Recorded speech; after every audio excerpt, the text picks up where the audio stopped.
একটু সামনে আগাই বসলে ভালো হয়। পিছনে যারা আছেন একটু সামনে আসেন, আমার কাছে আসেন। এই ভিতরের আওয়াজ বাড়াই দিও, বাইরের কম থাকবে, ঠিক আছে? ভিতরের আওয়াজ বাড়াই দিও। একটু আমার কাছে আসেন, কাছে আসেন। আওয়াজ আর একটু ভিতরে বাড়াই দাও। পিছনে যারা বাবাজিরা আছেন, ভাইয়েরা আছেন, একটু আমার কাছাকাছি আসেন। আমরা অনেক দীর্ঘ আলোচনা করবো না ইনশাআল্লাহ, অল্প সময় কথা বলে দোয়া করবো। একটু কাছে আসেন, আমার কাছে আসেন, সামনে আসেন। পিছনে আমার ভাইয়েরা যা দাঁড়িয়ে আছেন, আমি আপনাদেরকে অনুরোধ করছি একটু প্যান্ডেলে বসলে ভালো হয়। যারা দাঁড়িয়ে আছেন একটু প্যান্ডেলে এসে বসুন, আর পিছনে যারা আছেন একটু সামনে আসেন। মাহফিলের আদব রক্ষার জন্য কোরআনের আলোচনা, দিনী আলোচনা, একটু সবাই সংঘবদ্ধ হয়ে বসলে আল্লাহ তাআলা খুশি হবেন। একটু সামনে আসেন বাবা, আমরা কাছাকাছি এসে বসি।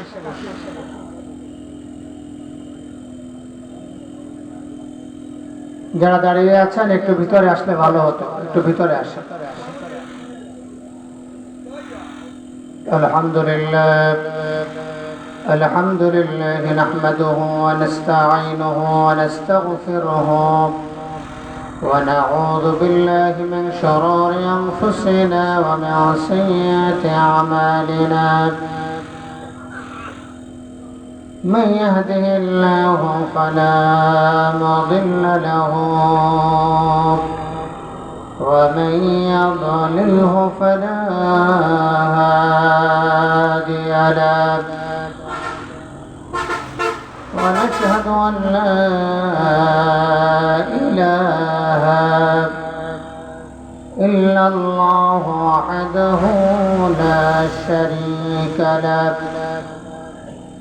ونشهد أن سيدنا وحبيبنا ومولانا محمدا عبده ورسوله الذي أرسله بالحق بشيرا ونذيرا وداعيا إلى الله بإذنه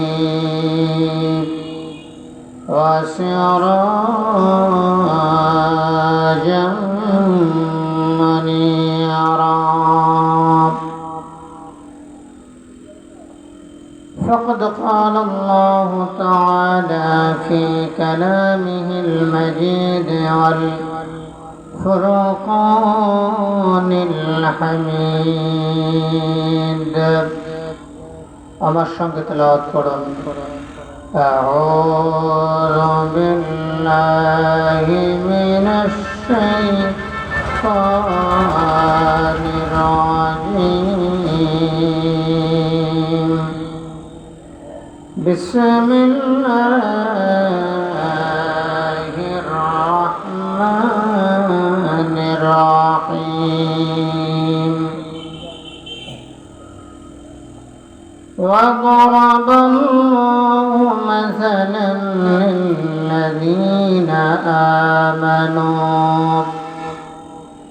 للذين آمنوا امرأة فرعون إذ قالت رب ابن لي عندك بيتا في الجنة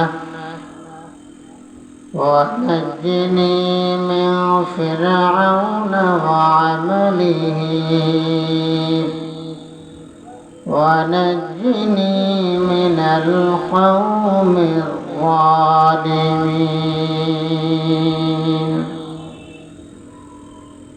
ومريم ابنة عمران التي أحصنت فرجها فنفخنا فيه من روحنا وصدقت بكلمات ربها وكتبه وكانت من القانتين.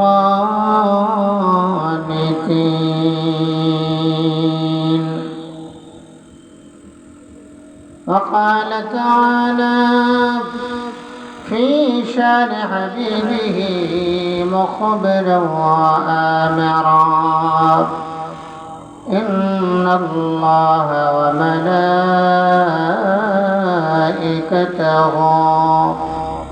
يصلون على النبي يا أيها الذين آمنوا صلوا عليه وسلموا تسليما. اللهم صل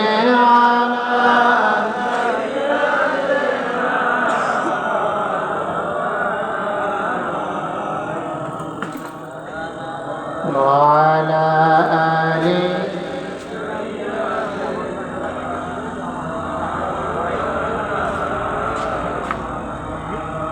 আরো মোহাব্বতে পড়ুন আল্লাহুম্মা সাল্লি আলা সাইয়্যিদিনা মাওলানা মুহাম্মদ ওয়া আলা আলি সাইয়্যিদিনা মাওলানা মুহাম্মদ।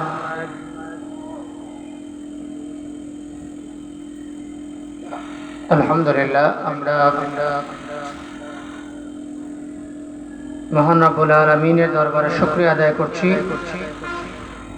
যিনি দক্ষিণ পিংরি মোবারককাঠি ফোরকানিয়া মাদ্রাসা ও ঈদগাহ ময়দানে অনুষ্ঠিত আজকের এই ৩৭তম ইসালে সওয়াব ওয়াজ মাহফিলে আসার তৌফিক দিয়েছেন, বসার সুযোগ করে দিয়েছেন এবং আজকের এই মহতী মাহফিলে যিনি সভাপতিত্ব করছেন আপনাদের সকলেরই অত্যন্ত শ্রদ্ধাভাজন ব্যক্তিত্ব, এই এলাকার একজন প্রবীণ শিক্ষাবিদ, আল্লাহ তাআলার অত্যন্ত একজন প্রিয় মানুষ জনাব মোহাম্মদ ফজলুল হক খলিফা সাহেব, অবসরপ্রাপ্ত প্রধান শিক্ষক চরভাটারকান্দা সরকারি প্রাথমিক বিদ্যালয় ও বিশিষ্ট সমাজসেবক। আজকের এই মহতী মাহফিলে যিনি আমার আগে আলোচনা করেছেন হাফেজ মাওলানা মুফতি শফিকুল ইসলাম সিদ্দিকী সাহেব, খতিব বাইতুল মামুর জামে মসজিদ উত্তর ইসলাইর ফতুল্লা নারায়ণগঞ্জ। বিশেষ অতিথি হিসেবে ছিলেন হাফেজ মোহাম্মদ আসাদুল্লাহ মুবিন, আরবি বিশ্ববিদ্যালয় ছাত্রাবাস কুষ্টিয়া। এছাড়াও আজকের এই মহতী মাহফিলে উপস্থিত অন্যান্য হযরত উলামায়ে কেরাম, বিশেষ করে আমার পাশেই বসে আছেন জনাব হযরত মাওলানা আব্দুল কাদের সাহেব সহ অন্যান্য উলামায়ে কেরাম, মাশায়েখে আযম, বিভিন্ন মসজিদের সম্মানিত ইমাম সাহেবান, খতিব সাহেবান, আমার সামনে উপবিষ্ট আছেন আল্লাহ প্রেমিক, রাসূল প্রেমিক, কোরআন প্রেমিক, হাদিস প্রেমিক, ইসলাম প্রেমিক আমার বয়োজ্যেষ্ঠ মুরব্বিয়ানে কেরাম, যুবক ভাইরা, পর্দার আড়ালের আবেদা জাহেদা, অতি সম্মানিতা আমার মা বোনেরা, আসসালামু আলাইকুম ওয়া রাহমাতুল্লাহি ওয়া বারাকাতুহু।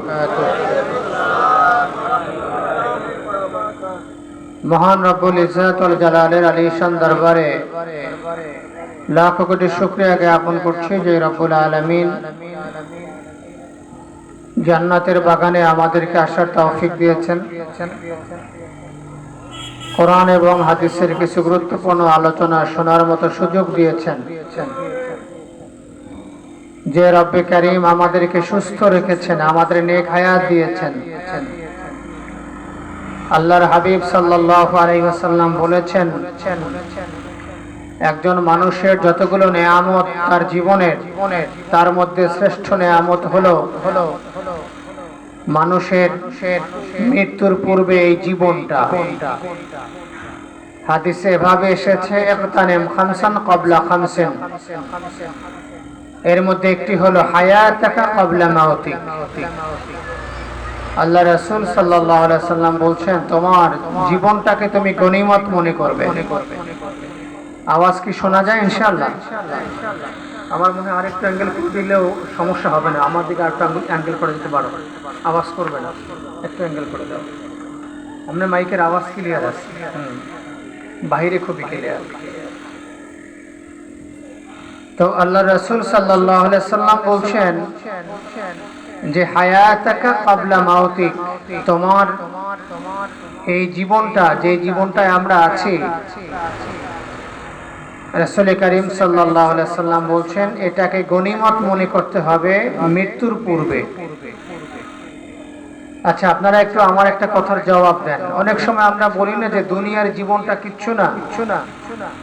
এটা আমরা একদিক থেকে বলি, সেটা হলো যে দুনিয়ার জীবনটা ক্ষণস্থায়ী, আমরা চলে যাব।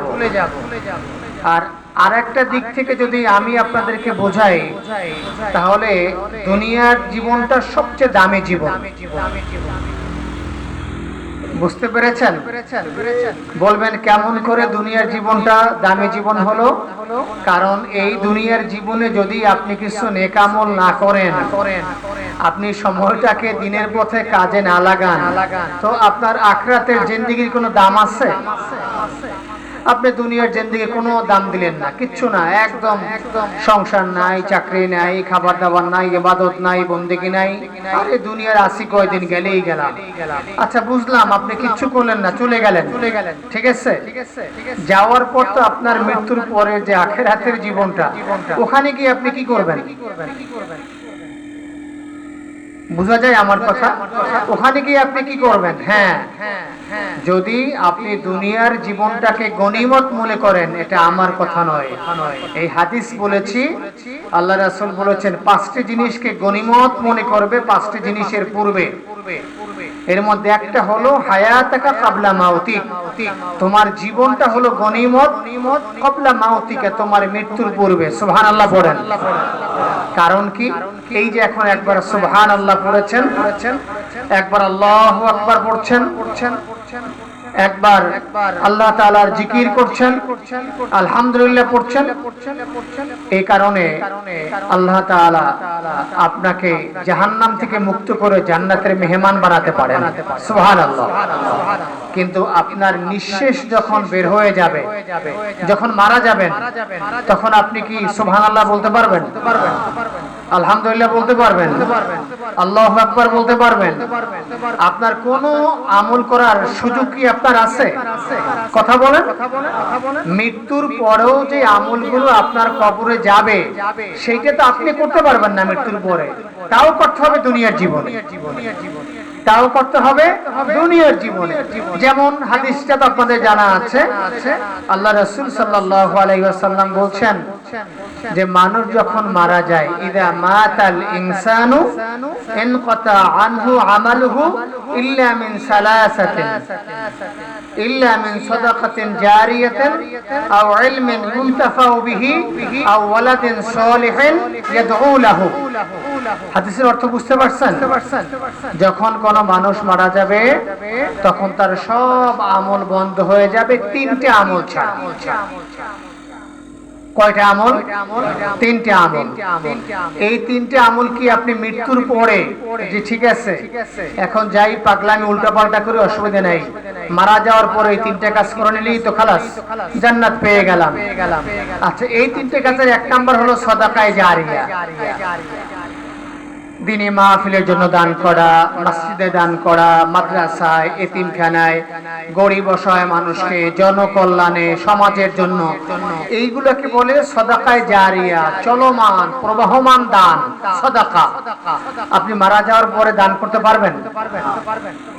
আপনি মারা যাওয়ার পরে মানুষকে খাওয়াতে পারবেন? আপনি মারা যাওয়ার পরে মসজিদ, মাদ্রাসা, এতিমখানা করতে পারবেন? তাহলে এই কাজটা কি আপনি মারা যাওয়ার আগে না পরে? কথা বুঝতে পারছেন? আগে এর মানে হলো আল্লাহ রাসূলের হাদিসটা বোঝার চেষ্টা করবেন যে এই দুনিয়ার জীবনটাকে বলেছেন গানিমত। গনিমত কি আপনারা বুঝেন? শুনছেন কখনো? গনিমত কি? গনিমত হলো বাতিলের সাথে, কাফেরদের সাথে যুদ্ধ করার পরে কাফেরদেরকে পরাস্ত করে মুসলমান বিজয় লাভ করে ওই কাফেরদের যে সম্পদ তারা লাভ করে, এটা খুব দামি সম্পদ। এই সম্পদটা কি? দামি সম্পদ, এটাকে বলে গনিমত।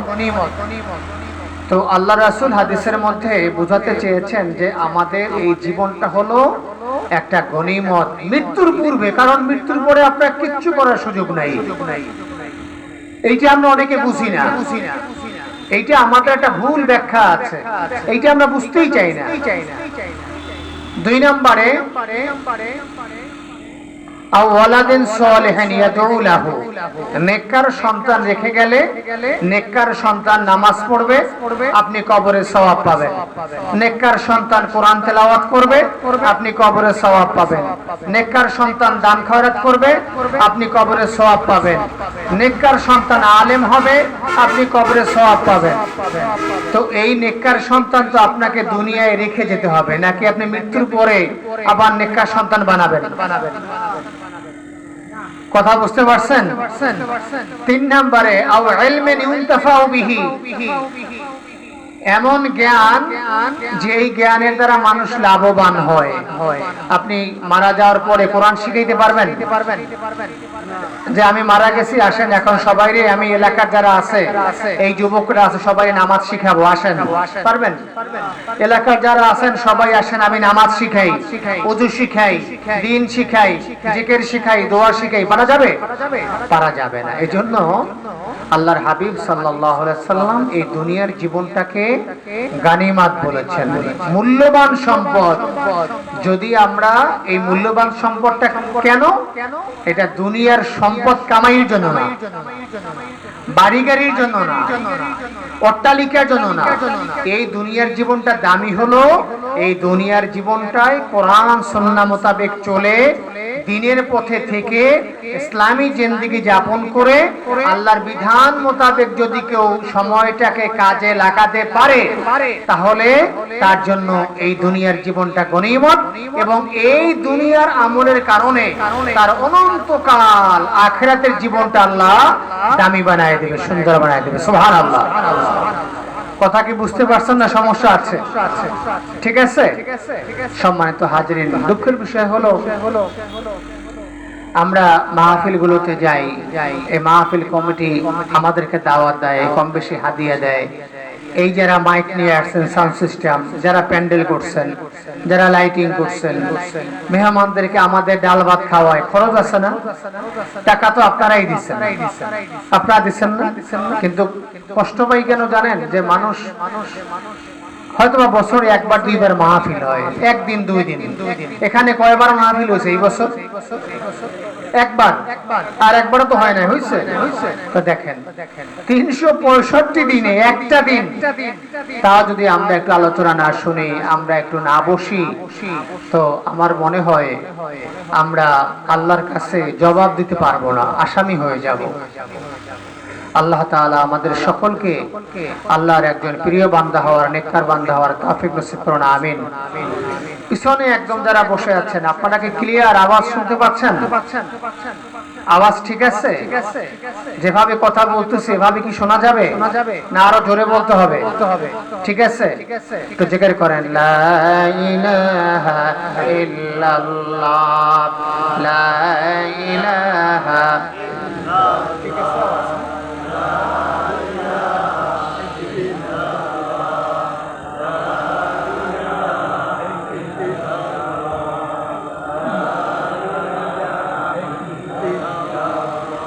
لا إله إلا الله، لا إله إلا الله، لا إله إلا الله، لا إله لا إله إلا ইল্লাল্লাহ মুহাম্মাদুর রাসূলুল্লাহ সাল্লাল্লাহু আলাইহি ওয়াসাল্লাম। আসুন আমরা মূল আলোচনায় চলে আসি। আর 40 থেকে 45 মিনিট সময় কথা বলে ইনশাআল্লাহ আমরা দোয়া করব। খুব বেশি লম্বা আলোচনা, বেশি রাত করে মাহফিল না করাই ভালো। আমরা 11টার ভিতরেই মোনাজাত দেওয়ার চেষ্টা করব ইনশাআল্লাহ। আমি আপনাদের সামনে সূরা তাহরিমের শেষের দুটি আয়াত 11 এবং 12, এই দুটি আয়াত আপনাদের সামনে তেলাওয়াত করেছি। আমি আপনাদের এখানে আসার পরে সিদ্ধান্ত নিয়েছি যে এই বিষয়টা কথা বললে ভালো হয়। এর আগে মাথার ভিতরে অন্য একটা বিষয় ছিল, কিন্তু ঢোকার পরে লোকজনের উপস্থিতি একটু কেমন এলোমেলো দেখে চিন্তা করলাম যে না, একটু আলোচনাটা অন্যভাবে একটু ঘুরাই করলে ভালো হবে। আল্লাহ তাআলা ইমানদার বান্দা যারা আমরা আছি, আমাদের ইমানটাকে মজবুত করার জন্য কোরআনের বিভিন্ন জায়গায় যারা আল্লাহর প্রকৃত ইমানদার বান্দাবান্দি আছেন না, তাদের কিছু এক্সাম্পল দিয়েছেন, উদাহরণ দিয়েছেন। খুব খেয়াল করে শুনবেন, মূল আলোচনায় ঢুকে গেলাম। উদাহরণ দিয়েছেন কেন? যাতে করে তাদের কথাগুলো শুনে আমরা আমাদের ইমানটাকে মজবুত করতে পারি। এজন্য এভাবে অনেক ঘটনা আল্লাহ আমাদের শোনায়েছেন, হাজার হাজার বছর আগের ঘটনা। কোরআনে যদি আল্লাহ আমাদের না শোনাতেন আমরা জানতাম না। জানতাম? বলেন, হাজার হাজার বছর আগের ঘটনা কি আমরা জানতাম? এজন্য আল্লাহ সূরা ইউসুফে বলেছেন, নাহনু নাকুসু আলাইকা আহসানাল কাসাস। আল্লাহ বলেন, শোনো, আমি তোমাদেরকে কোরআনের ভিতরে সুন্দর সুন্দর ঘটনা, শত শত বছর আগের, হাজার হাজার বছর আগের, শত বছর বললে ভুল হবে, কারণ কোরআন নাজিল হয়েছে তাই তো প্রায় ১৫০০ বছর, তাই তো প্রায় ১৫০০ বছর। তাহলে ১৫০০ বছর আগের এই কিতাবের মধ্যে বলতে হলে কয়েক হাজার বছর আগের ঘটনা আল্লাহ আমাদেরকে শোনাচ্ছেন। কেন? কারণ হলো এই কথাগুলো শুনে আমাদের সভাপতি মহোদয় একটা দামি কথা বলছেন, আমার কাছে খুব ভালো লেগেছে, যে আমরা এই যে মাহফিল করি, একটু বেশি মাহফিল হওয়া দরকার। কারণ হলো মাহফিল শুনলে মানুষের মধ্যে পরিবর্তন হয়। বছরে একদিন একটু আলোচনা, আর প্রতিনিয়ত আমাদের গানের আওয়াজ কানে আসতেছে, আমাদের হাজারো গুনাহের কাজ করতে না চাইলেও চোখের সামনে ভাসে, ঠিক না? কিন্তু সেই পরিমাণ দ্বীনি কাজকে আমরা করতে পারি। এই জন্য মাঝে মধ্যে এভাবে দ্বীনি আলোচনা করা দরকার। ওয়াযাক্কির ফাইন্না যিকরা তানফাউল মুমিনিন। আল্লাহ রাসূলকে আল্লাহ বলছেন, আমার রাসূল, আমার হাবিব সাল্লাল্লাহু আলাইহি সাল্লাম, আপনি দ্বীনের কথাগুলো আপনি বারবার মুমিনদেরকে স্মরণ করিয়ে দেন। সুবহানাল্লাহ পড়েন। কে বলছেন? আল্লাহ বলছেন। কাকে বলছেন?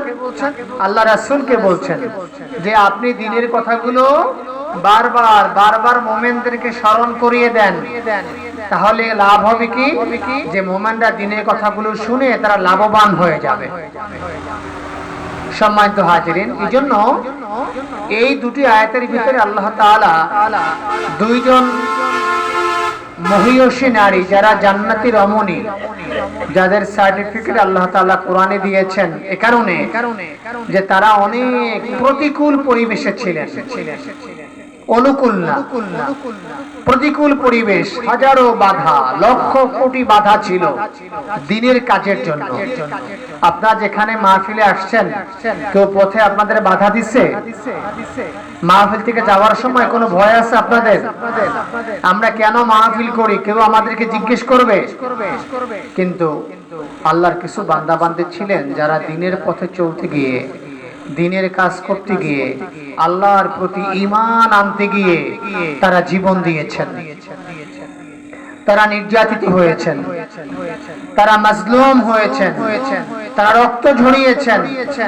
এভাবে করে অনেক ত্যাগের বিনিময়ে, কষ্টের বিনিময়ে আমরা দ্বীন পেয়েছি, আমরা ইসলাম পেয়েছি। ঠিক কিনা কথা বলেন? সম্মানিত হাজিরিন, আমরা অনেক সময় অজুহাত দেই,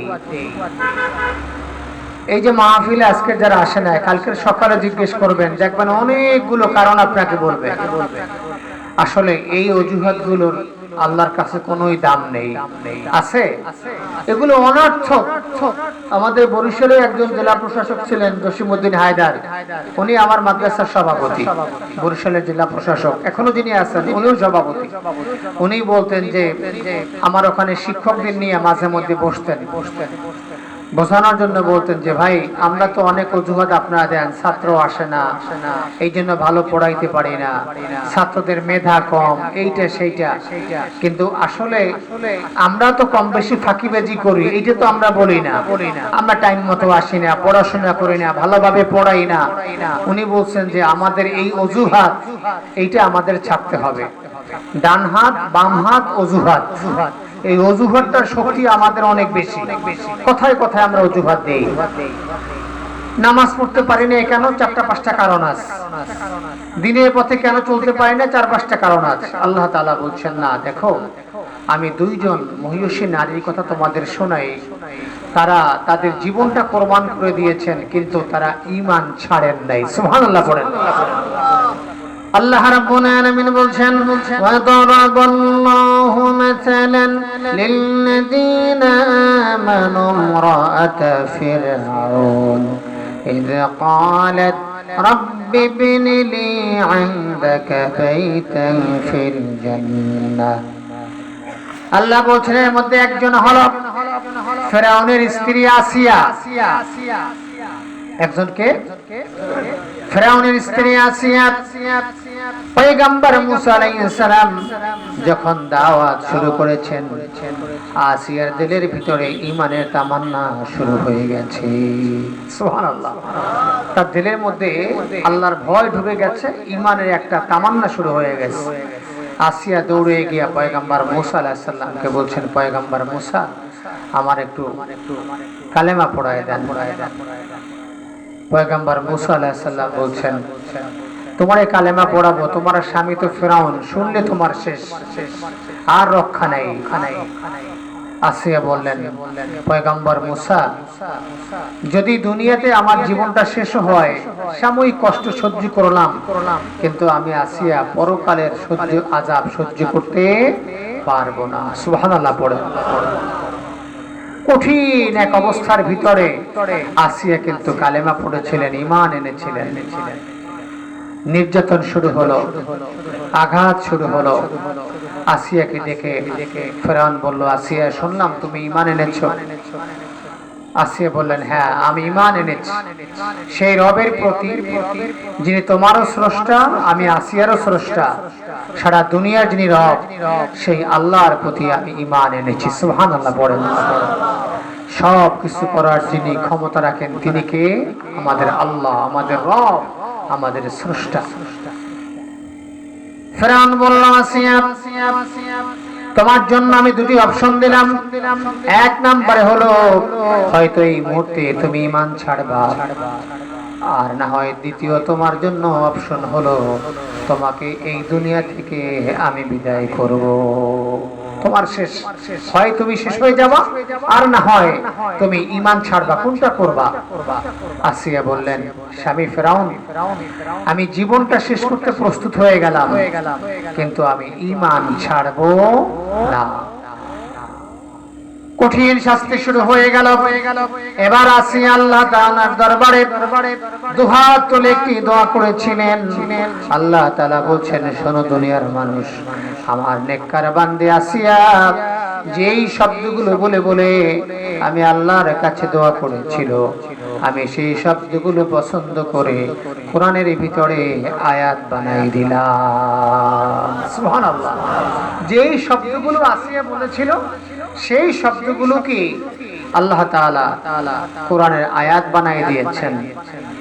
আল্লাহর কাছে দোয়া করে বলছেন, আল্লাহ রব্বিবনিলি, হে আমার রব আপনি আমার জন্য বানায় দেন ইনদাকা, আপনার কাছে বাইতান ফিল জান্নাহ, হে আল্লাহ আপনার কাছে জান্নাতে আমি আসিয়ার জন্য একটা ঘর বানায় দেন। সুবহানাল্লাহ পড়েন। কারণ হলো পয়গম্বর মুসা আলাইহিস সালামের কাছে কালেমা পড়ার পরে আসিয়া বুঝতে পেরেছেন যে আমি আর বেশি সময় থাকতে পারবো না, আমাকে যেতে হবে। আসিয়া বললেন, আল্লাহ, আমার স্বামী ফেরাউন, আমার সম্পদের অভাব ছিল না, আমার অট্টালিকার অভাব ছিল না, আমার দুনিয়ায় সুখ শান্তি আরাম আয়েশের অভাব ছিল না, কিন্তু আল্লাহ আপনি ভালোই জানেন আমি দুনিয়ার সব অর্জন করেছি। ও আল্লাহ, একমাত্র আমি আপনাকে চাই। সুবহানাল্লাহ। ও আল্লাহ, আপনি আমার রব, এজন্য বলেছেন রব্বি ইবনি লি ইনদাকা বাইতান ফিল জান্নাহ। ও আমার রব আল্লাহ, আপনি আমারে জান্নাতে আপনার কাছে একটা ঘর বানায় দেন। সুবহানাল্লাহ পড়েন। দাবিটা কেমন দাবি দেখছেন? বলছে আল্লাহ, দুনিয়াতে সব পাইছিলাম, ঘর দুয়ার অভাব নাই, আমি সব ছাড়লাম, আপনি আমারে আপনার কাছে জান্নাতে একটা ঘর বানায় দেন। সুবহানাল্লাহ পড়বেন না? আল্লাহ আমার রব, এই রবি আমার সব। পড়েন, আল্লাহ আমার রব, এই রবি আমার সব।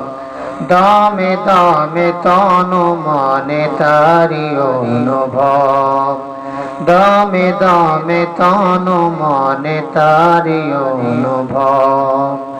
আল্লাহ আমার রব, এই রবি আমার সব।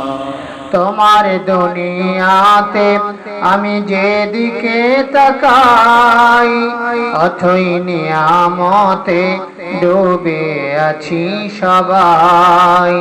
তোমার দুনিয়াতে আমি যেদিকে তাকাই, অথই নিয়ামতে ডুবে আছি সবাই।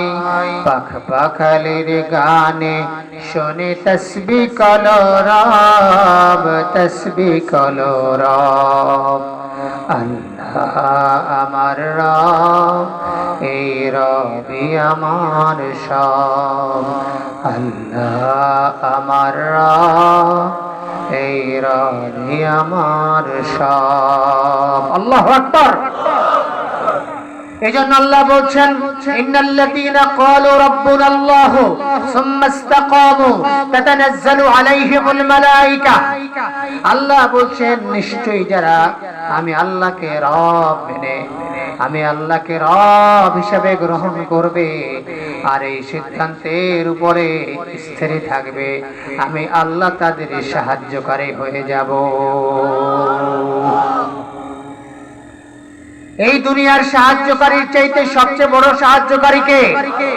আরো জোরে বলেন কে? আমার আল্লাহ রাব্বুল আলামিন যদি কারো সাহায্যকারী হয়, আমার আল্লাহ যদি কাউকে ভালোবাসেন, তাহলে এই দুনিয়ার কোনো কিছুই প্রয়োজন নাই। আমার আল্লাহ যার জন্য যথেষ্ট হয়ে যাবে, তামাম দুনিয়া তার জন্য যথেষ্ট, ঠিক কিনা? মানলাহুল মাওলা ফালাহুল কুল। আল্লাহ যার জন্য হয়, তামাম সৃষ্টি জগৎ তার জন্য হয়। সুবহানাল্লাহ পড়েন, কোনো সমস্যা নেই। এজন্য এই ঈমানটা আমাদের থাকতে হবে যে ক্বালু রাব্বুনাল্লাহ, যারা নিশ্চয়ই বলবে যে আল্লাহ আমাদের রব, সুম্মা ইসতাকামু, এরপরে এর উপরে দৃঢ় থাকবে, মজবুত থাকবে। যত বাধা আসবে এই কথা থেকে সে আর সরে যাবে না। এর মানে তার ঈমান থেকে সে আর নড়বে না। তার জীবন যাবে কিন্তু ঈমান যাবে না। সুবহানাল্লাহ পড়েন। এটার নাম হলো সাহাবীদের ঈমান। এটার নাম কি? ঈমান। এইজন্য দোয়া করবেন যে আল্লাহ তুমি সাহাবীদের ঈমান দাও আমাদেরকে। সাহাবীদের যে মজবুত ঈমান ছিল, ওই ঈমান আমাদেরকে দাও। সুবহানাল্লাহ পড়েন।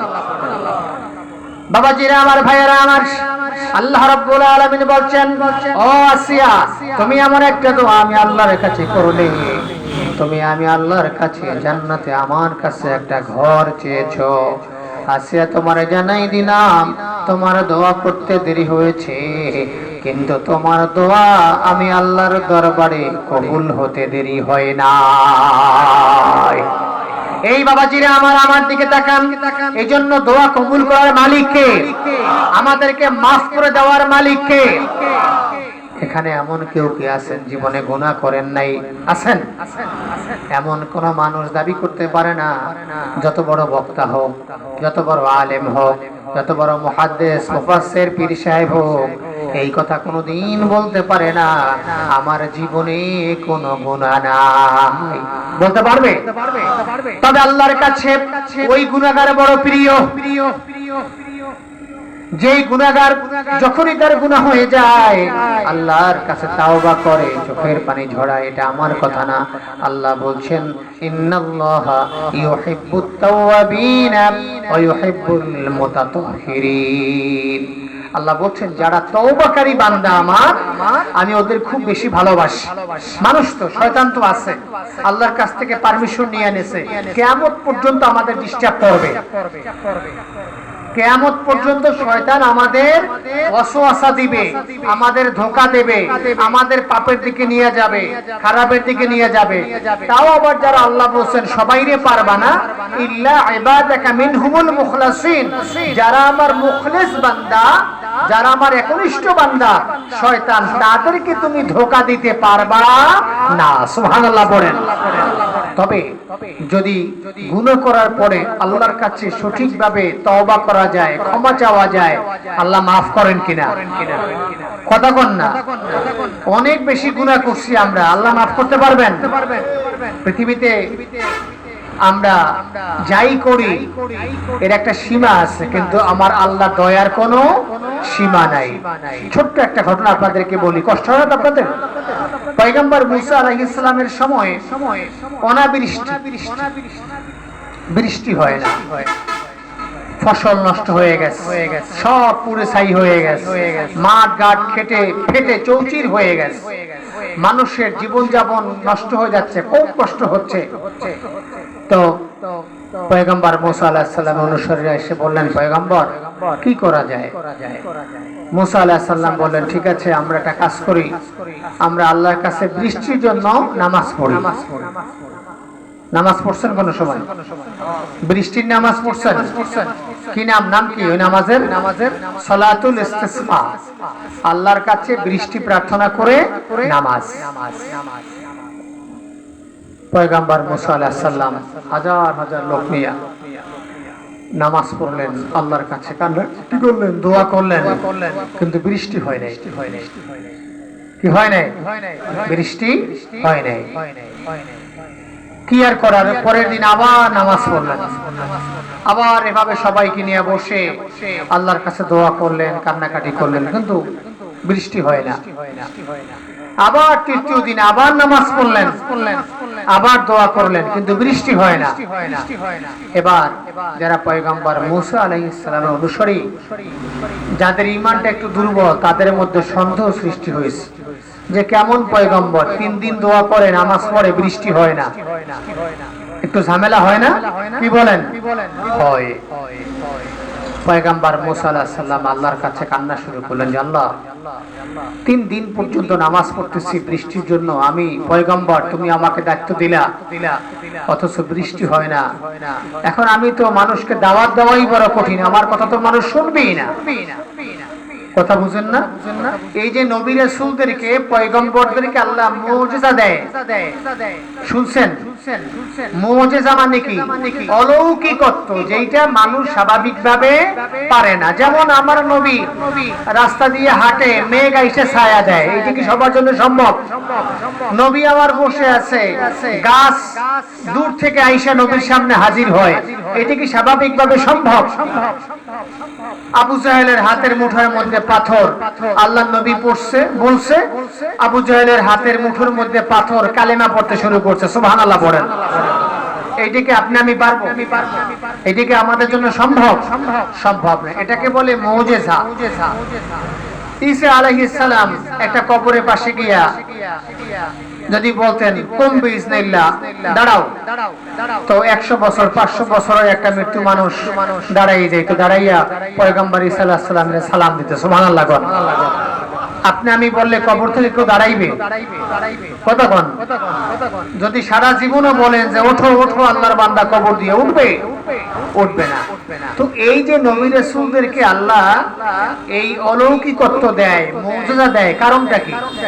কারণ হলো এই মুজিজার মাধ্যমে মানুষের কাছে তাদের গ্রহণযোগ্যতাটা বেড়ে যায়, নবী রাসূলদের প্রতি আস্থা বেড়ে যায়, দ্বীনের দাওয়াত দিতে মানুষকে সহজ হয়। এই জন্য আল্লাহ তাআলা নবী রাসূলদেরকে এই মুজিজা দিয়েছেন। পয়গম্বর মুসা আলাইহিস সালাম আল্লাহর কাছে বললেন যে আল্লাহ আমি কেমনে দাওয়াত দেব? একদিন, 2 দিন, 3 দিন নামাজ পড়লাম, বৃষ্টি হয় না, কিচ্ছু না, মানুষ তো এখন আমার কথাই শুনবে না। আল্লাহ তাআলা বললেন পয়গম্বর মুসা, তোমার মজলিসের ভিতরে যে যাদেরকে নিয়ে বসছো তাদের ভিতরে একজন মানুষ আছে, আমি আল্লাহর সাথে 40 বছর নাফরমানি করে, কোনো আমার ইবাদত করে না। এই নাফরমান যদি তোমার মজলিস থেকে বের না হয়, তোমার মাহফিল থেকে বের না হয়, ততক্ষণ পর্যন্ত আমি আল্লাহ দোয়াও কবুল করব না, বৃষ্টিও হবে না। বুঝতে পারছেন? তো যেই লোকটা নাফরমানি করে সে তো বুঝতে পারছে যে এই লোক সেই লোক তো আমি, বুঝতে পারছে না? সেই লোক তো আমি। এবার এই মাহফিলের মধ্যে যদি এভাবে একজনকে বলা হয় যে ভাই এখানে কথা ধরলাম যে আজকে যারা বেনমাজি আছেন এভাবে আপনাদের কারণে আল্লাহ দোয়া কবুল করে না, উঠে চলে যান, তাইলে উঠতে লজ্জা লাগবে না? খারাপ লাগবে না?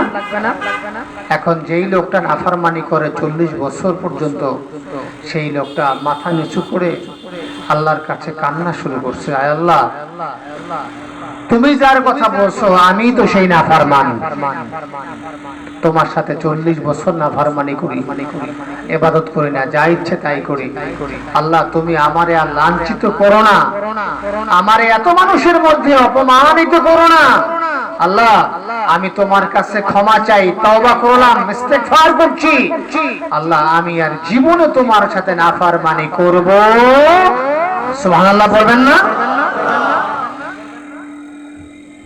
আল্লাহর ওই বান্দা নাফরমান 40 বছর পর্যন্ত আল্লাহর সাথে নাফরমানি করেছে, কিন্তু হঠাৎ করে তার মধ্যে অনুভূতি শুরু হয়ে গেছে, সে চোখের পানি ছেড়ে দিয়েছে, কান্না শুরু করেছে, মাথা নিচু করে দিয়ে আল্লাহর কাছে বলছেন, আল্লাহ তুমি রহিম, তুমি রহমান, তুমি দয়ার সাগর, ও আল্লাহ তুমি এই হাজার হাজার মানুষের ভিতরে আমাকে লাঞ্ছিত করো না।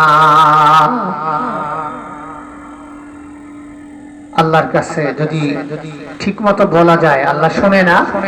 ডাকার মতো ডাকলে খোদায় কেমনে শোনে না? ডাকছি কয়দিন আমরা, রমজান মাস গেছে, সাহারি খাইলাম আবার ঘুমাই গেলাম, কেন? সাহারি খাওয়ার আগে 2, 4, 5, 10 রাকাত নামাজ পড়া যাইতো না? ইচ্ছে করলে তাহাজ্জুদের নামাজ পড়া যাইতো না? অনেকেই পড়ে নাই, আগ্রহ নাই। আবার অনেক আল্লাহ নেককার বান্দা বান্দি তারা 2 রাকাত, 4 রাকাত, 6 রাকাত, 8 রাকাত তারাবির নামাজ তারাবি যেমন পড়েছে, আবার তাহাজ্জুদের নামাজও তারা কিন্তু পড়েছে। আছে না? এই কথা বলে আছে। এই জন্য আল্লাহ বলে, বান্দা আমারে ডাকো, আমার কাছে বলো। আমার আল্লাহ বলছেন, আমার একবার যদি আমার বান্দা ডাকে, আমি আমার বান্দার ডাকে 10 বার সাড়া দেই। সুবহানাল্লাহ বলেন। আমার বান্দা আমার দিকে হেঁটে আসলে আমি দৌড়ে চলে যাই। সুবহানাল্লাহ বলেন। আমি তাকে রহমতের কোলে তুলে নেই।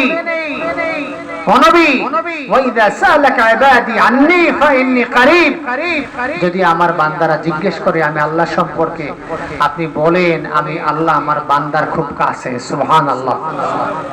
মাইকে আল্লাহকে ডাকলে আল্লাহ শুনবে, মাইক ছাড়া ডাকলে আল্লাহ শুনবে না। মাহফিলে বসে ডাকলে আল্লাহ শুনবে, ঘরে বসে ডাকলে আল্লাহ শুনবে না। জোরে জোরে ডাকলে যেই আল্লাহ শুনবে, মনে মনে ডাকলে সেই আল্লাহ শুনবে না। কথা বল না কেন? তো আল্লাহ ডাকেন না, আল্লাহ আল্লাহ আল্লাহ আল্লাহ আল্লাহ আল্লাহ আল্লাহ আল্লাহ। জবান খুলে আল্লাহ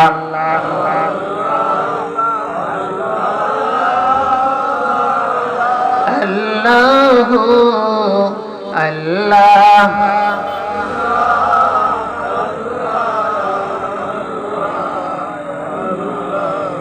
জীবনে আল্লাহ, মরণে আল্লাহ, আল্লাহু আল্লাহ আল্লাহ আল্লাহ আল্লাহ আল্লাহু হায়াতে আল্লাহ, মওতে আল্লাহ, আল্লাহু আল্লাহ আল্লাহ আল্লাহ কবরে আল্লাহ, হাশরে আল্লাহ, আল্লাহু আল্লাহ আল্লাহ আল্লাহ আল্লাহু। বাবাজিরা, আমার ভাইয়েরা, আমার এই জন্যই প্রথমে শুরু করেছিলাম, এই দুনিয়ার জীবনটা আমাদের কাছে একটা দামি জীবন। এই কারণে এই দুনিয়ায় বসে যদি আমরা আল্লাহকে আল্লাহ বলে একবার ডাক দেই, এই একটা ডাকের কারণেও আল্লাহ আমাদের জান্নাতের ফয়সালা দিতে পারে কিনা, কথা বল। আর যখন আমাদের জীবনটা চলে যাবে, তখন আর কোনো কিছুই করার সুযোগ থাকবে না। এজন্য কিয়ামতের ময়দানে কাফেররা আল্লাহর কাছে বলবে, ও আল্লাহ, আমরা দুনিয়ায় বুঝি নাই, বুঝলে তোমার সঙ্গে নাফরমানি করতাম না। আমরা দুনিয়ায় বুঝি নাই, বুঝলে তো আর নামাজ আমরা ছাড়তাম না। আমরা বুঝি নাই, বুঝলে আমরা সুদের কারবার তো আর দুনিয়ায় বৈশা করতাম না। ও আল্লাহ, আমরা বুঝি নাই, বুঝলে আমরা ঘুষ খেতাম না, ঘুষ আমরা দিতাম না, বিপদ দিকে বেহাই বিলেল্লাপনা করতাম না, মানুষের প্রতি জুলুম অত্যাচার আমরা করতাম না, ভাইয়ের হক নষ্ট করতাম না, বোনের হক নষ্ট করতাম না।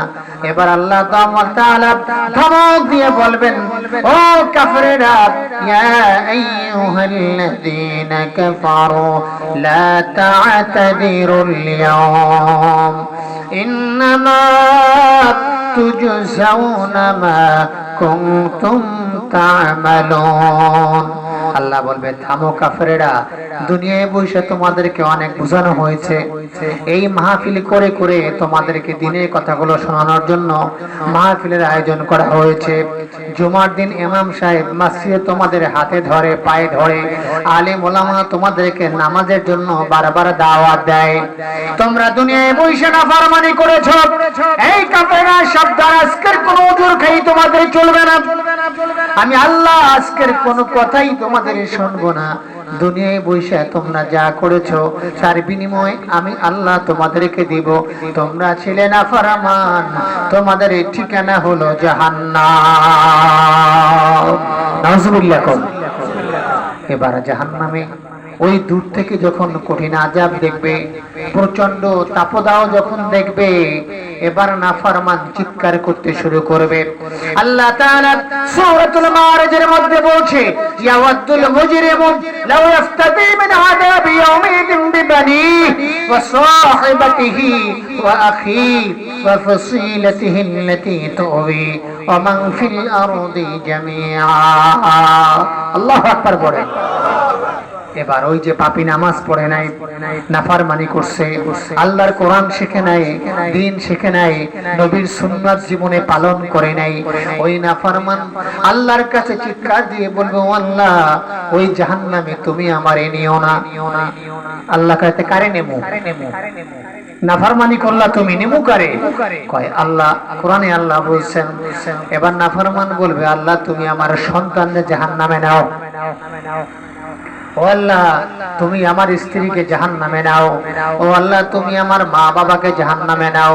ও আল্লাহ, তুমি আমার বন্ধু বান্ধবকে জাহান্নামে নাও। এমন করে বলতে বলতে আল্লাহ রাব্বুল আলামিন ওই নাফরমানের কথাগুলো আমাদের শোনাচ্ছেন। ওয়ামান ফিল আরদি জামিআ।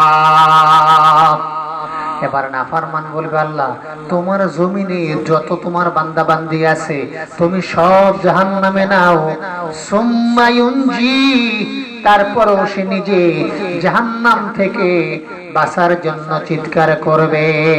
আল্লাহু আকবার কোন কথা বুঝা যায়? বুঝতে পারছেন? কারণ দুনিয়ায় বসে তো অনেক হাক ডাক দেওয়া যায়, মাতব্বরি করা যায়, কয়েকদিনের ক্ষমতার দাপটে মানুষই মনে হয় না, আছে না নাই? টাকার গরমে সাধারণ মানুষকে মানুষই মনে করে না। ওই সময় আল্লাহর সামনে কিয়ামতে এইসব মাতব্বরি কোনো দাম আছে? কিসের রাজা বাদশাহ দুনিয়া কোন দাম আছে? আল্লাহ বলবে এই দুনিয়ার রাজা বাদশাহ লিমানিল মুলকুল ইয়াউম লিল্লাহিল ওয়াহিদিল কাহ্হার। আল্লাহ বলবে এই নাফরমান রাজা বাদশাহ আজকে রাজত্ব কার, ক্ষমতা কার? কথা কোন কার? আল্লাহ নিজেই বলে লিল্লাহিল ওয়াহিদিল কাহ্হার, আজকের একচ্ছত্র ক্ষমতার মালিক আমি আল্লাহ। এবার আপনাদের মতামত কি? জাহান্নামী বলবে আল্লাহ আমারে জাহান্নামে নিও না, আমি সুদের কারবার করছি, ঘুষ খাইছি, ঘুষ দিছি, জেনা ব্যভিচার করছি, নাফরমানি করছি, মানুষের পিটিয়েছি, জুলুম নির্যাতন করছি, সব অন্যায় করছি, তুমি আমার ছেলে সন্তান আত্মীয় স্বজন দুনিয়ার সব জাহান্নামে নাও, আমারে জান্নাতে পাঠাও। এই কথা বললে আল্লাহ শুনবে? আপনাদের বিবেক বলে কি? হ্যাঁ, এটা বললে আল্লাহ শুনবে?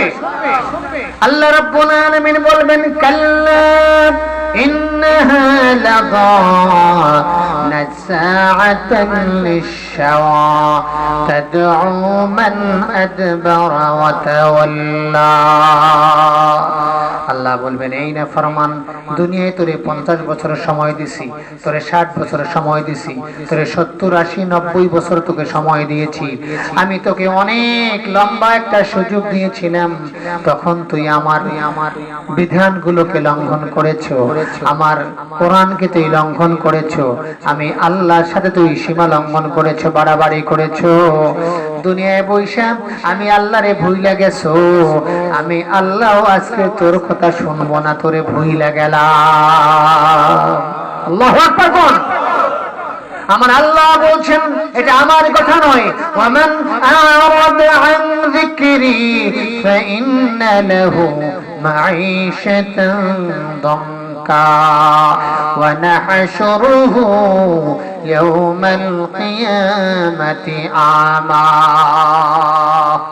আল্লাহ বলবে যারা দুনিয়ায় বসে আমারে ভুলে গেছে, আজান হয়েছে মসজিদে যাও নাই, নামাজ পড়ো নাই, গাফলাতি করেছো, ফরজ নামাজ ছেড়ে দিয়েছো, কাজা করেছো, ও বান্দারে শোন, দুনিয়ায় বসে আমারে ভুলে গেছে, এই কারণে তোর জীবনটা আমি দুনিয়ার জীবনটারও সংকীর্ণ কইরা দিলাম, তোর কবরের জীবনটা আমি সংকীর্ণ কইরা দিলাম।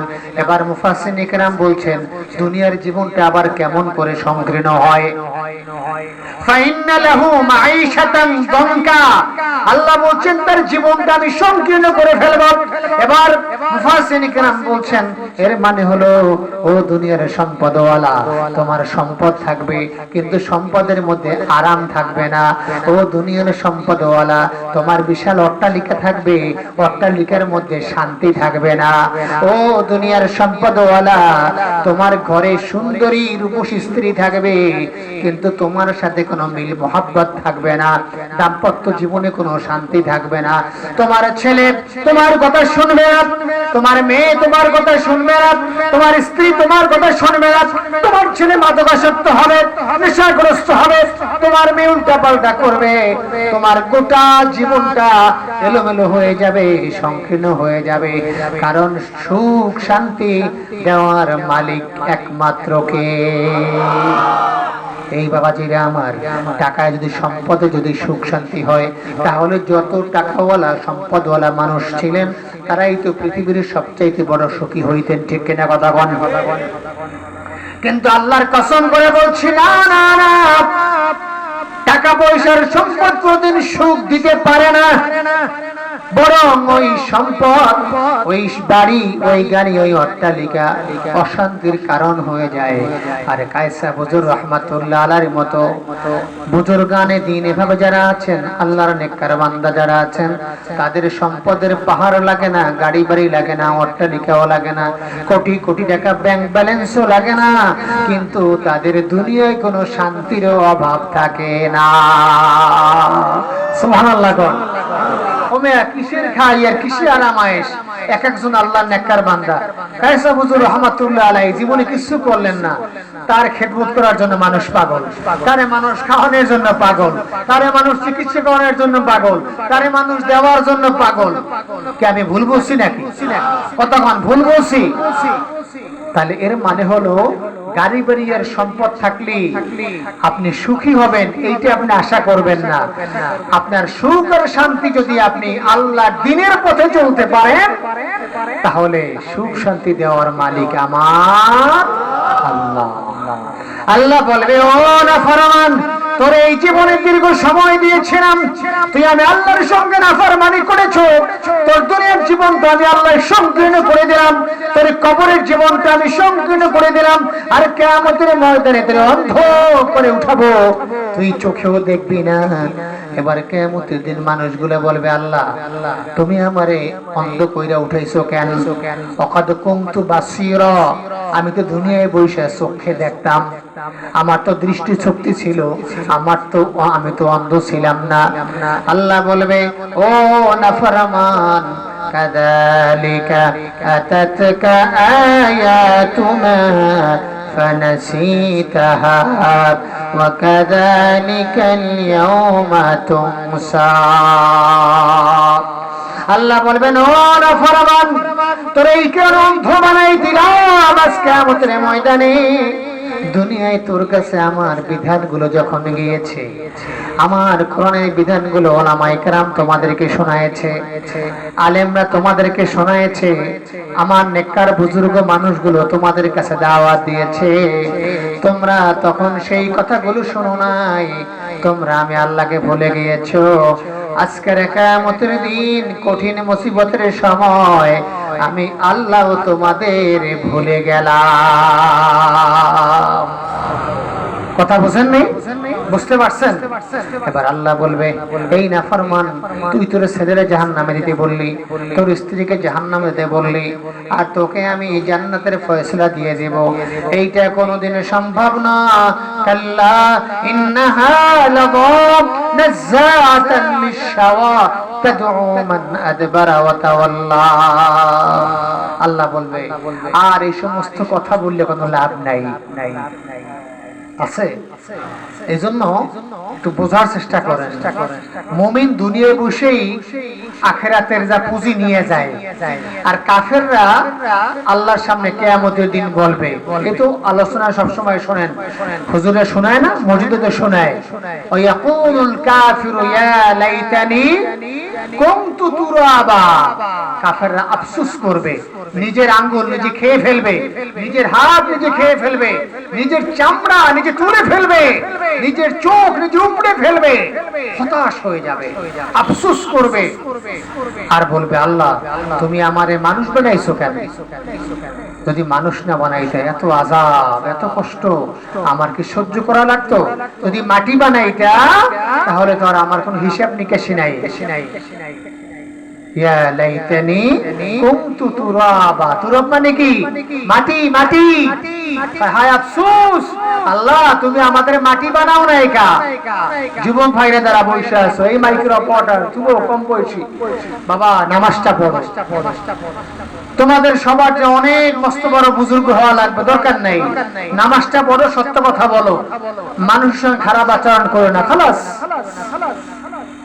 জান্নাত যেমন একদিকে সহজ আবার জান্নাত আবার অনেক কঠিন ঠিক না আল্লাহ তাআলা বলবেন এই সমস্ত কথা কাফেররা বলবে আর মুমিনরা তারা দুনিয়ায় বসে তাদের আখিরাতের পুঁজি যা লাগে খাবার দাবার সব রেডি কইরা এইবারে তারা কবরে চলে যাবে সুবহানাল্লাহ কোন কবরে খাবার দাবার কি পানি নিয়ে যাইবেন কোরমা পোলাও জর্দা ফেনি নিয়ে যাইবেন কবরে কি নেবেন নেক আমল নেক আমল নেক আমল সুবহানাল্লাহ পড়েন এইখানে বসে রইছেন তাবারক কিন্তু নাই প্যাকেট নাই খিচুড়ি নাই বিরিয়ানি নাই কিছু নাই সবাই জানেন তারপর ওখানে যারা বসছেন আল্লাহর কসম করে বলছি আপনারাই আল্লাহর প্রিয় বান্দা আলহামদুলিল্লাহ আপনারাই মুখলিস বান্দা, যাদের ব্যাপারে আল্লাহ বলছেন ইল্লা ইবাদাকা মিনহুমুল মুখলাসিন।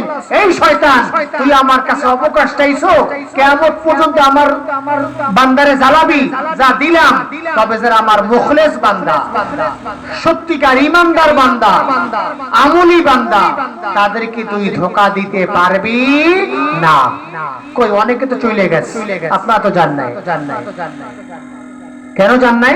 এর মানে আল্লাহ তাআলা আপনাদেরকে কবুল করছে। সুবহানাল্লাহ পড়েন। খুশি হইছেন না বেজার হইছেন? যারা বসছেন তারা ঠকছেন না জিতছেন? হ্যাঁ হ্যাঁ, কিয়ামতের দিন দেখবেন যারা উঠে গেছে, যারা মাহফিলে আসে নাই, তারা মনে করছে হুজুরে ঠকাই আসছে। তুমি আল্লাহ আল্লাহ চিল্লা পাল্লা করো, আমরা গেলাম। কিয়ামতের দিন দেখবেন চেহারাটা মলিন হয়ে যাবে। সেদিন একদল মানুষের চেহারা থাকবে হাস্যোজ্জ্বল, তালাআলা ফি ওয়াজহিহি নূর। কিয়ামতের দিন এক শ্রেণী মানুষের চেহারায় দেখবেন হাস্যোজ্জ্বল, আনন্দ, ফুর্তি। আর একদল মানুষের চেহারা মলিন, চেহারার দিকে তাকানোই যায় না। বুঝতে পারছেন? সেদিন আপনারাই হবেন হাস্যোজ্জ্বল চেহারার মালিক, যারা দুনিয়ায় বসে এই দিনের আলোচনা শুনেছেন, কোরআনের কথা শুনেছেন, হাদিসের কথা শুনেছেন, নেক আমল করেছেন। আল্লাহ তাআলা আমাদের কবুল করুন। সকলে পড়ি আমিন। আপনাদের কষ্ট হয় নাকি? আমি একটু আয়াতটা শেষ করে দিচ্ছি। সম্মানিত হাজিরিন, এজন্য আল্লাহ তাআলা বলছেন যে আমি দুইজন নারীর এক্সাম্পল দিয়েছি। কেন? কারণ তারা অনেক কঠিন সময় পার করেছে। যেই বাধা, যেই প্রতিকূল পরিবেশ আমাদের নাই, আমাদের মাঝে মধ্যে আছে। গত জুমায় আমার এক মুসল্লি আমার কাছে আসছে যে হুজুর, আমি বাড়ি থাকতে চাই না, আমার এই গুঠিয়ায় মসজিদের আশেপাশে একটু জায়গা দেওয়া যায়, আমি একটা ছোট্ট ঘর করে থাকবো। আমি বলি কেন? ভালো টাকা পয়সা ওলা মানুষ, বলে যে এখন আর ঘরে আমার কোনো অবস্থান নাই। কেন অবস্থান নাই? কারণ তার কথা এখন তার স্ত্রীও শোনে না, ছেলে মেয়েও শোনে না। এক সময় চাকরি ছিল, টাকা পয়সা ছিল, এখন বুড়ো হয়ে গেছে, এখন আর কাজে লাগে না। কেন সমস্যা হলো? বলছে ঈদের পরে আমার ছেলে মেয়ে তারা একটা পার্টি করবে ছাদের উপরে। আমার কাছে বলছে বাবা 1020 টাকা তুমি দাও, বাকি আমরা ম্যানেজ করব, বন্ধু বান্ধব মিলে পার্টি করো না ছাদে। বরিশাল শহরে বাড়ি, নাম বললেও চিনবেন, নামটা বললে তোমার গীবত হইবে, নামটা আর বললাম না। এই গত জুমায় তো উনি বলছে যে না, তুমি আমার টাকা দিয়া, মানুষের তো একটা সময় আইসে আসলে দিনের বুঝ আসে, আর বিশেষ করে যখন বয়স বাড়ে তখন মানুষের মৃত্যুর টেনশন শুরু হয়, এই কখন যেন চলে যায়। সভাপতি সাহেব বারবার বলছে অসুস্থ, দোয়া করবেন, দোয়া চাইছে। তো উনি বলছেন যে না, আমার পক্ষে এইটা দেওয়া সম্ভব না। এবার এই লোকটার সাথে মানে ছেলে মেয়ে স্ত্রী সবাই মিলে অকথ্য ভাষায় গালাগালি করেছে, দুর্ব্যবহার করেছে।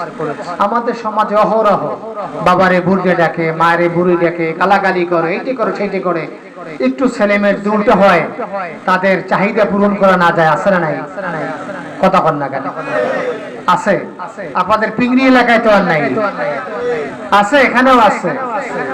এদের জন্য দোয়া করেন, আল্লাহ ওদেরকে হেদায়েত দান করুক। সকলে পড়ে আমিন। এই মনের কষ্টে লোকটা আমারে বলতেছে হুজুর, আমার একটা জায়গা কিনে দিতে পারেন?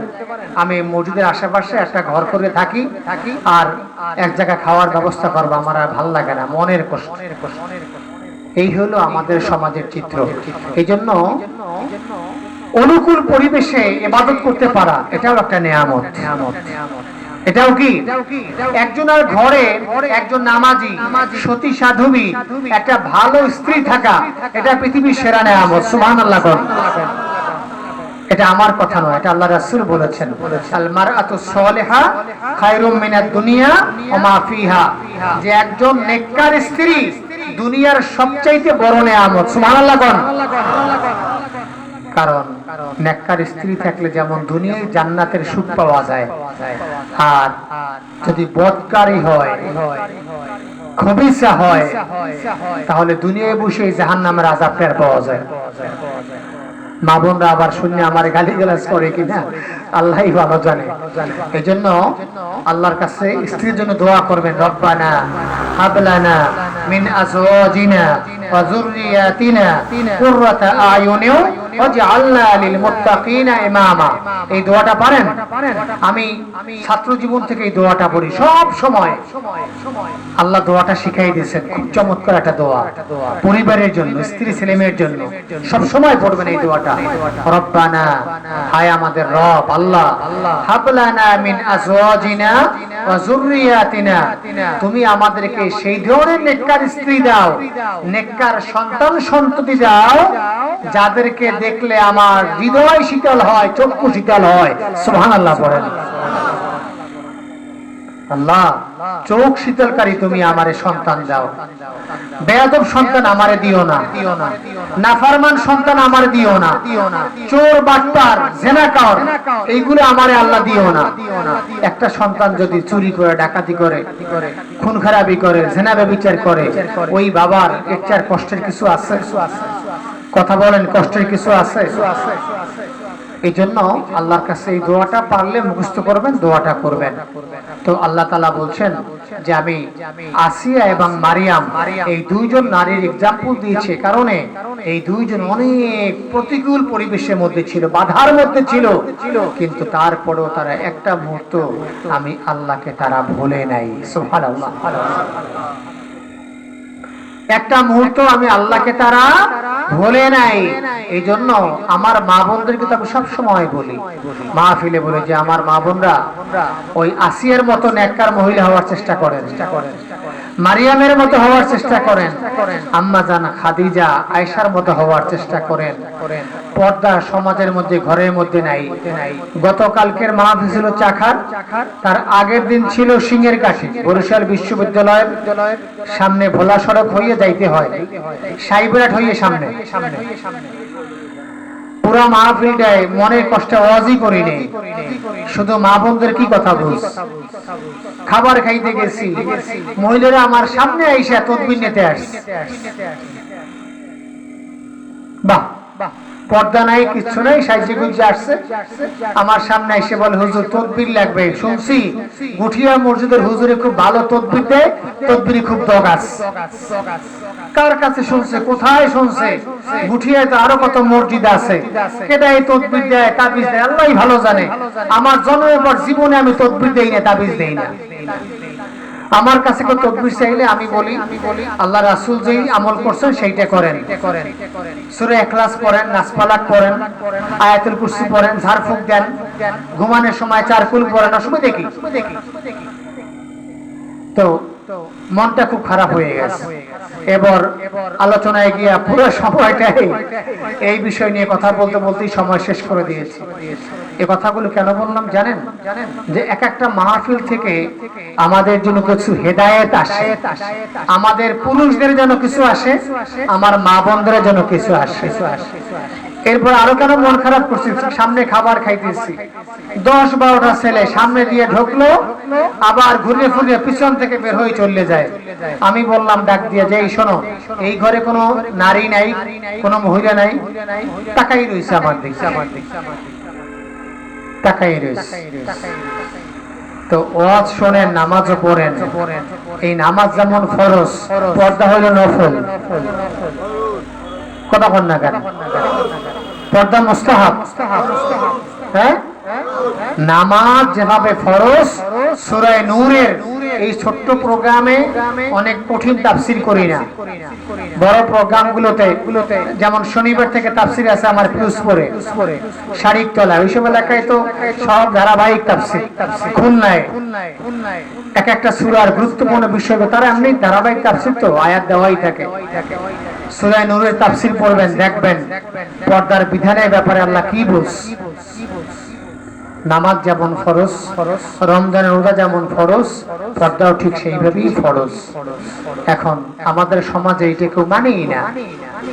আজকের এখানে যারা আছেন না, বড় ভাই পারলে ছোট ভাইরে বলেন তো যে আজকের গিয়ে তোমার ভাবির আর দেখা দেবা না, তুমি এখন বড় হইছো, তোমার পর্দা ফরজ। সবাই আগে বাধা হইবে।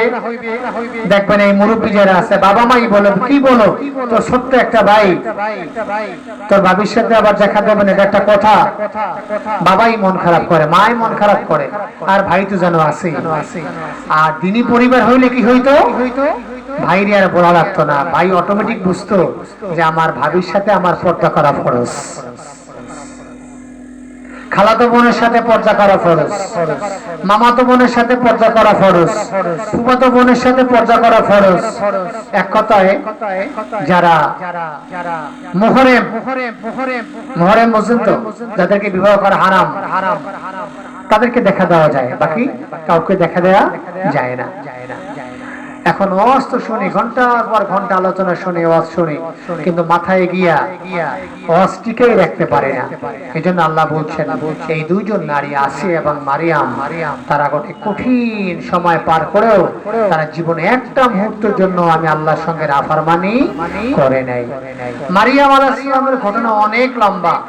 তার ছেলে হযরত ঈসা আলাইহিস সালাম, মারিয়াম আলাইহিস সালামের বিয়ে হয় নাই, তার স্বামী ছিল না, জানেন তো ঘটনা। কিন্তু মারিয়াম আলাইহিস সালামের গর্ভে পয়গম্বর ঈসা আলাইহিস সালাম আসছে। বিয়ে হয় নাই, স্বামীও নাই, গর্ভে সন্তান আসছে। একটু ঝামেলা হয়েছে কিনা, কথা বল না কেন? এই এলাকায় যদি কোনো মেয়ের বিবাহ না হয় আর শোনেন যে আগামীকালকের বাচ্চা হইবে, তাহলে কেমন অবস্থা হয়? হ্যাঁ, কঠিন অবস্থা না?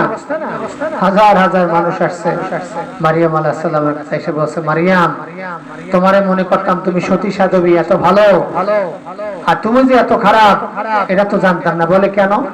তোমার স্বামী নেই, বিয়ে হয় নাই, তোমার গর্ভে সন্তান আসছে কেমনে? মারিয়াম আলাইহিস সালাম আল্লাহর কাছে কান্না শুরু করলেন যে আল্লাহ, তুমি তো সব জানো, জীবনে কোনো পুরুষ তো আমাকে স্পর্শ করে নাই। সুবহানাল্লাহ। কোরআনে আল্লাহ বলছেন, মারিয়ামের কথাগুলো আল্লাহ কোরআন জানাই দিয়েছেন, কোন মানুষ আল্লাহ আমাকে স্পর্শই করে নাই, তুমিই জানো। আল্লাহ বলছেন, এই দুনিয়ার মানুষ, মারিয়ামের তো মারিয়াম আছে, ওর গর্ভের মধ্যে আমি আল্লাহ ঈসারে পাঠাইছি, আর আমি তো আল্লাহ মাও নাই, বাপও নাই, কোন গর্ভে ধারণ করার লোকও নাই, তাও তো আমি আল্লাহ মানুষ বানাইতে পারি। আল্লাহ পারে কিনা? কতক্ষণ? আদম আলাইহিস সালামের মায়ের নাম কি? আদম আলাইহিস সালামের বোন নাম হাওয়া। মা আছে? মা তো নাই। বাবার নাম কি? আছে। সূরা হিজরের মধ্যে আল্লাহ চমৎকার এই ঘটনাগুলো উল্লেখ করেছেন।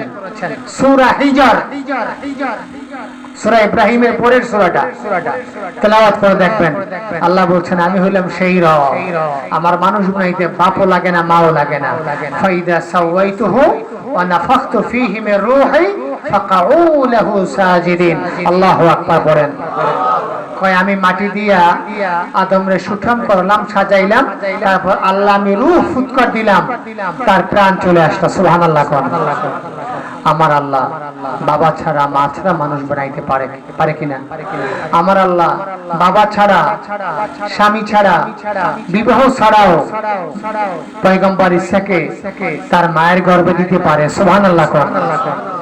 হাজার হাজার মানুষ আসছে মারিয়াম আলাইহিস সালামের কাছে। আল্লাহ বলছে, মারিয়াম চুপ, একদম কথা নিষেধ, কথা বলা যাবে না। যখন তোমার সন্তান জন্মগ্রহণ করবে তখন সন্তানের দিকে ইশারা করবা, যত প্রশ্নের জবাব দেওয়া লাগে তোমার সন্তান জবাব দিবে। সুবহানাল্লাহ। হাজার হাজার মানুষ আসছে, সন্তান পয়গম্বর ঈসা আলাইহিস সালাম। সন্তানকে পয়গম্বর ঈসা আলাইহিস সালাম মায়ের গর্ভ দিয়ে কেবল আসছে। এবার হাজার হাজার মানুষ মারিয়াম আলাইহিস সালামের কাছে আসছে। মারিয়াম আলাইহিস সালাম আল্লাহর বিধান মোতাবেক ফাআশারাত ইলাইহি, কোরআন এসেছে, সূরা মারিয়াম পড়ে দেখবেন। মারিয়াম আলাইহিস সালাম কথা বলতেন না, চুপ করে থাকার ইশারা করলেন এই ছোট্ট নবজাতক সন্তান হযরত ঈসা আলাইহিস সালামের দিকে। সুবহানাল্লাহ। হাজার হাজার মানুষ বলছে, ও মারিয়াম, তুমি কি আমাদের সঙ্গে ঠাট্টা করছো, উপহাস করছো? এই মাত্র যেই সন্তান তোমার গর্ভ থেকে ভূমিষ্ঠ হলো। এই নবজাতক সন্তান কেমন করে কথা বলবে, আমাদের প্রশ্নের জবাব দিবে, এইটা সম্ভাবনা। আল্লাহু আকবার বলেন, আর একটু জোরে পড়েন আল্লাহু আকবার। কি আপনাদের এলাকায় এমন হয় নাকি মাঝে মধ্যে সন্তান ভূমিষ্ঠ হয়েই কথা বলে? হ্যাঁ, কথা বল না কেন? কান্না করে। কান্না না করলে ঝামেলা আছে। সন্তান হওয়ার পরে কান্না না করলে ডাক্তার কাছে নিয়ে যাইবেন, তাইলে মনে করবেন ঝামেলা আছে। কিন্তু সন্তান জন্মের সাথে সাথেই কথা বলতে পারে না। মারিয়াম আলাইহিস সালাম ইশারা করলেন, তার নবজাতক সন্তান পয়গম্বর ঈসা মায়ের গর্ভ দিয়ে পড়ছে। এবার ঈসা আলাইহিস সালাম চিৎকার দিয়ে বলতেছেন, সুবহানাল্লাহ বলেন, قالت إني عبد الله آتاني الكتاب وجعلني نبيا। সুবহানাল্লাহ বলেন। নবজাতক সন্তান এই কেবল ভূমিষ্ঠ হলো। পয়গম্বর ঈসা আলাইহিস সালাম বললেন, শোনো, তোমরা আমার মায়ের ব্যাপারে অপবাদ দিবে না, সাবধান করে দিলাম।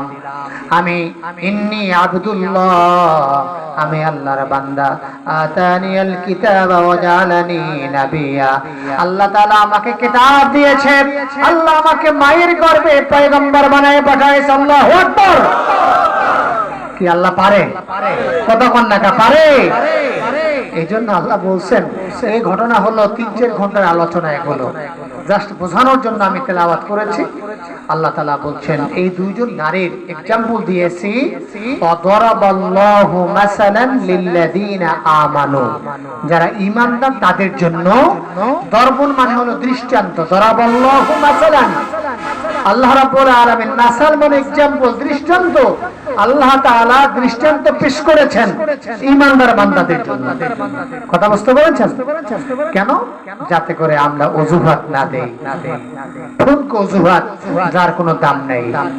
আজকে থেকে তো শপথ করেন, আর এভাবে অনর্থক অজুহাত দিয়া দিনের কাছ থেকে আমরা গাফেল থাকবো না। পারা যাবে ইনশাআল্লাহ। যারা নামাজ পড়ে তারা শীতের দিনেও পড়ে, গরমেও পড়ে, বৃষ্টিতেও পড়ে। কথা বলেন ঠিক কিনা? আর যারা অজুহাত দেয়, ওজোর খাই করে, ঠুনকো অজুহাত, তাদের ডাকছেন, এই ভাই নামাজটা পড়ে যাও। একত্রে বলবে 10টা। হুজুর প্যান্টের সমস্যা, পায়জামায় সমস্যা, লুঙ্গিতে সমস্যা, কাপড়ের সমস্যা, হাতে সমস্যা, মাথায় সমস্যা, কানে সমস্যা, একসাথে বলে দেবে 50টা। আছে না নাই? যুবক ভাইয়া রাগ করবে না। আল্লাহ তাআলা আমাদেরকে বুঝ দিয়েছেন, বিবেক দিয়েছেন। বিবেকটাকে আমাদের কাজে লাগাতে হবে। কারণ আমরা যদি নাফরমানি করি, একটা সময় আফসোস করব, তখন কোনো লাভ হবে। আগেই তো বলছি, লাভ আছে।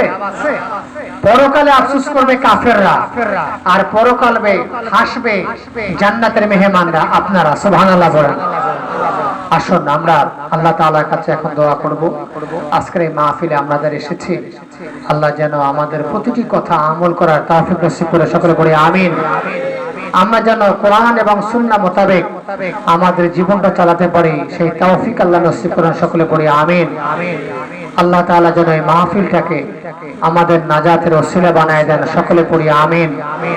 মাহফিল ইন্তেজামিয়া কমিটি, আমার যুবক ভাইয়েরা, এলাকাবাসী, আমার বাবাজিরা, যারা এই মাহফিলের আয়োজন করেছেন, আল্লাহ তাআলা আপনাদের সকলকে উত্তম বিনিময় দান করুন, সকলে পড়ি আমিন। ওয়া আখিরু দাওয়ানা আলহামদুলিল্লাহি রাব্বিল আলামিন। আসসালামু আলাইকুম ওয়া রাহমাতুল্লাহি ওয়া বারাকাতুহু। আপনাদের কোনো বক্তব্য আছে, কথা আছে?